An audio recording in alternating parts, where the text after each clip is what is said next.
दूसरा बिंदु है अर्जित प्रेम। प्रेम का मजा तब है जब उसके लिए प्रयास किया जाए, ये नहीं कि मतलब झोली में भर के प्रेम मिल गया है, ऐसा वाला प्रेम नहीं। प्रेम वो जिसमें स्ट्रगल करनी पड़े। ये नहीं कि कोई बोले पापा मुझे उससे प्यार है, पापा ठीक है बात कर लेते हैं। पापा ने उसके पापा को फोन किया कि भाई हमारे बेटे को आपकी बेटी से प्यार है, बोले वेरी गुड, ठीक है, दोनों की शादी कर देते हैं। शादी हो गई, कुछ रोमांच ही नहीं हुआ शादी में। थोड़ा होता, कोई जहर की बोतल ले आता, मैं जहर खा लूंगी तूने उसको देखा भी तो, मैं फांसी पर टंग जाऊंगी तूने उसको देखा तो, मैं मिट्टी का तेल डाल के आग लगा लूंगी, वो सब होता थोड़ा। मगर एक आध पुलिस में एफआईआर होती, एक आध केस होता, लड़की के परिवार में लड़के को पीटते एक आध बार, उसकी बाइक से उतार के कस के सुताई करते उसकी, 3-4 महीने उसका हाथ पैर बंधा रहता पट्टी से, तब जो रोमांच आता ना विवाह में, उसकी बात होती। ये विवाह कुछ हुआ ही नहीं इसमें, तो झगड़ा ही नहीं हुआ। तो प्रेम का मजा तब है जब अर्जित हो, जब उसके लिए सिर्फ टवल हुआ हो ठीक से ना, उसके बाद। अब देखिए कबीर के भी 2 एग्जाम्पल है। कबीर के में प्रेम वैसा ही था, कबीरा यह घर प्रेम का, खाला का घर नहीं। आगे क्या था, शीश उतारे हाथी करी 100 पैसे घर में ही। अरे मौसी का घर नहीं है, सिर उतार के देना पड़ता, मजाक मत समझो।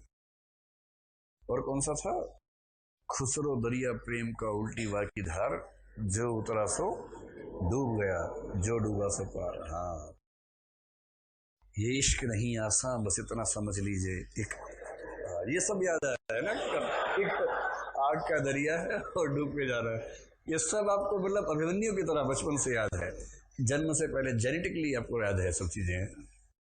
और पूछो कोई सके बाणी तो उसके बाद एकदम सा मैं ये सके बाणी का। चलिए देखिए, तो यही भाव जायसी का भी है कि प्रेम बड़ा कठिन है, उसको अर्जित करना पड़ता है। यूरोप और फारस के प्रेम में परिहास, परिहास समझ रहे ना, हंसी मजाक, हंसी मजाक में बहुत सीरियस टाइप का प्रेम होता है। तो यहां पर आप लोग हंसी मजाक कर लेते हैं, अगर वहां प्रेम हो जाए बहुत सीरियस रहना है।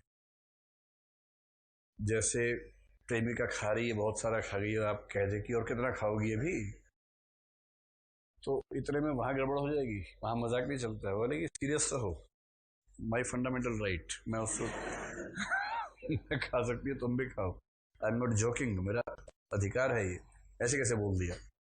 और भारत में यार मोटी कितना खाएगी, अरे मोटे तू कितना खाएगा, ऐसा चलता है प्रेम प्रेमिका, उसके बिना उनको मजा ही नहीं आ रहा, रोमांच नहीं आ रहा, तो वो चलना भी चाहिए।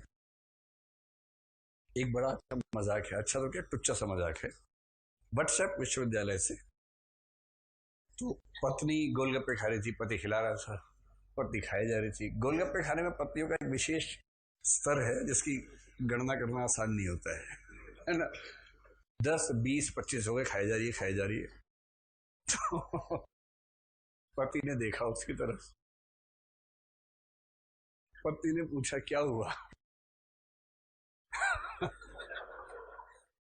पत्नी ने पूछा क्या हुआ, ना खाऊं, खा लूं क्या, और खा लूं क्या, पति बोला नागिन खा ले।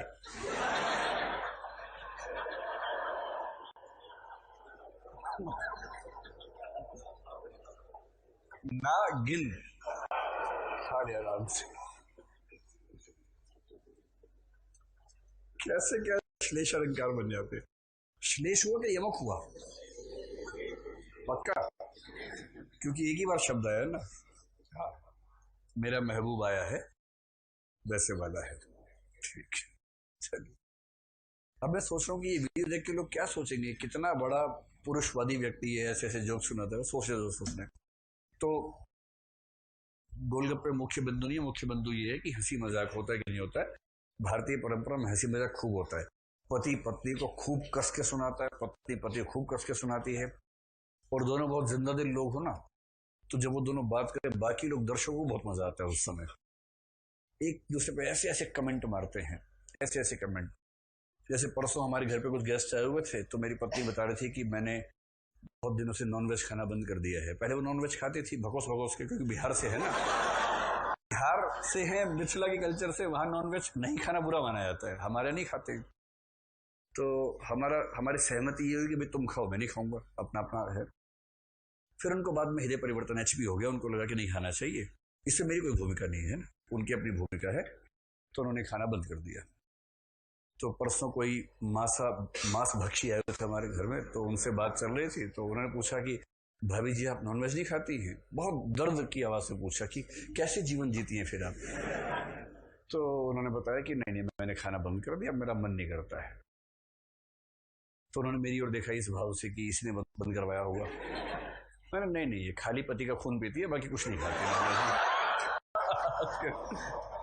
अब ये तो हंसी मजाक तो होगा ही। तो पत्नी ने भी जवाब दिया कि हाँ उसी में टेस्ट आता है, बाकी किसी में टेस्ट नहीं आता। तो इसमें ऐसा क्या है? अब ऐसा मजाक भी अगर नहीं हुआ किसी घर में, तो फिर घर कैसे, कितना सीरियस और सैड घर रहता होगा फारसी लोगों का। कभी जाना मत फारसी घर में, बहुत सीरियस हो जाएगा बंदा। तो यहाँ पर परिहास होता है, यहाँ परिहास नहीं होता है। चौथी बात ये हो गई। तीसरी बात, चौथी बात ये है कि भारतीय प्रेमी जो है ना, बहुत भावुक होकर भी व्यावहारिक रहते हैं।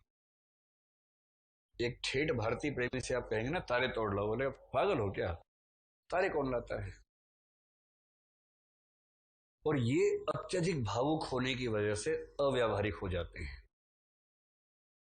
नायिका ने इतना ही कहा था, काश मेरे बालों में चांद टंगा होता, और नायक कह रहा मैं भी आता हूं। फिर पता लगा नायक कहीं मरा हुआ मिला, क्योंकि कैसे लाएगा? पर भावुक इतना है कि उसने ठान लिया कि नायिका ने कहा तो लाना ही होगा। अव्यावहारिक आदमी कुछ भी कर देगा अचानक। नायिका ने कहा मेरी खातिर समुद्र में कूद सकते हो? कूद गया। हाँ ना नहीं बोला, कूद गया। फिर उसके बाद 3 लोग और कूदे उसको लाने के लिए, तैरना नहीं आता उसको। फिर आया, पंप करके पानी बाहर निकाला गया, फिर सांस आई, देखा। अब नायक नायिका से बोलो देखा, ऐसे कूद सकता हूं, कहो तो आग में कूदूं अब सूखने के लिए। तो उस तरह का नायक जो होता है ना, वो वहां पाया जाता है। और पांचवा है कि भारतीय प्रेम का आरंभ परिचय से होता है। प्रेम तो परिचय से शुरू होना चाहिए, इंट्रो से जिसको बोलते हैं ना, इंट्रो से शुरू होना चाहिए। और यहां प्रेम शुरू होता है वही गुण दर्शन या गुण श्रवण, चित्र दर्शन, स्वप्न दर्शन आदि से। ये सारे शुक्ल जी के निष्कर्ष हैं। इन पे बाद में आपत्तियां हुई हैं बहुत सारी, और शुक्ल जी ने ऐसा माना।